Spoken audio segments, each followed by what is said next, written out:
right. First question is from me, so I don't need a t-shirt.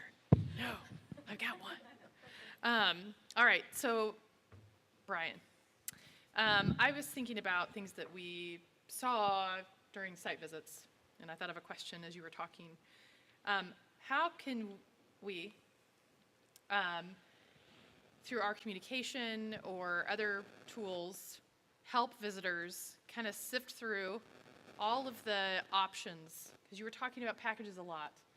But I realized that when you actually go to a box office somewhere, there might be a lot of options. And we found visitors that showed up and were like, oh, so much to take in, you know, what do I do? So how can, through communications and the tools we have at our hands, how can we make it clearest for them? What's the best way?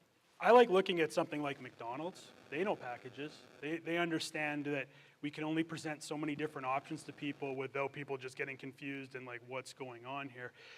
So I think I would reevaluate everything we're doing with packages, and honestly, I would only run with a few. I would look at the target audiences that we're trying to hit and make sure something matches up to each of them.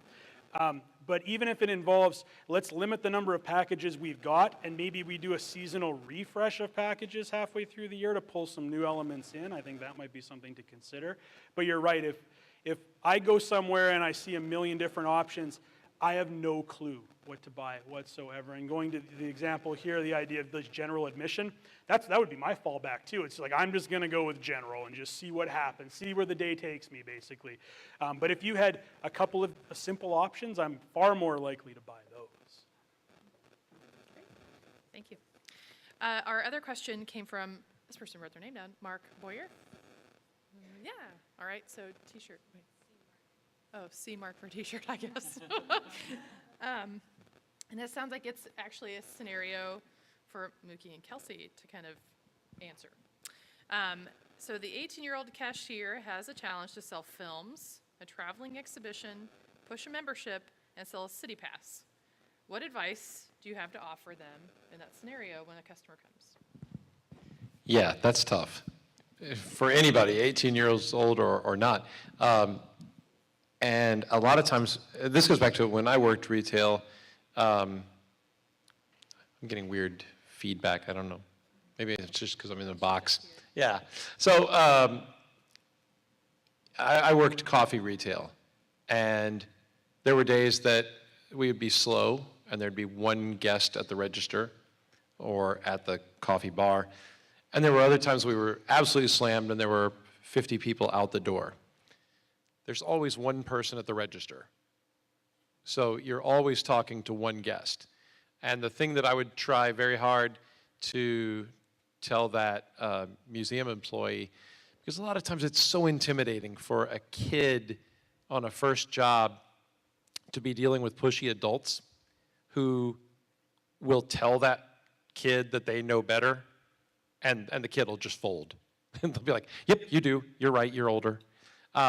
So if you empower your frontline people to take their time and back them up creatively so that they can help the guest in the best way possible, not just in a robotic routine, so that they know, okay, I'm going to offer this thing.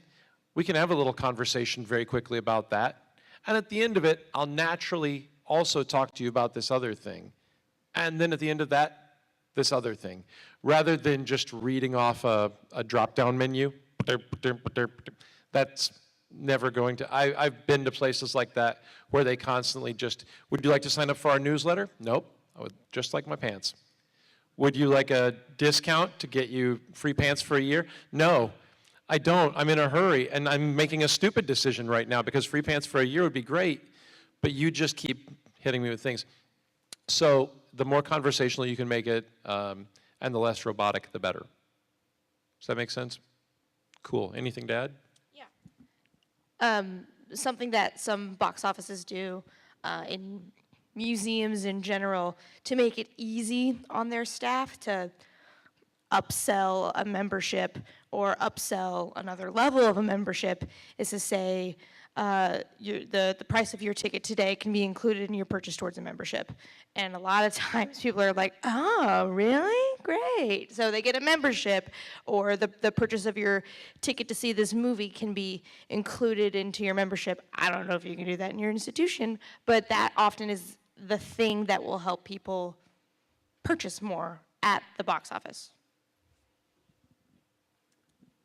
I have experienced situations where we're not only asking people to do all the things on that card, but we're also asking them to make a donation too.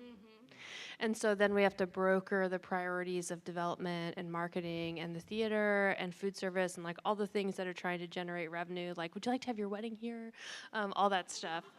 And the way I have handled it in the past is to create a calendar, and everybody gets to be the priority at some point in the calendar, so that you can ease the burden on your frontline staff. It does require more training though, which is a tricky thing. So there's a trade-off of time. When are you going to invest it? Are you going to monthly or quarterly change what you're training your frontline folks to say and sell?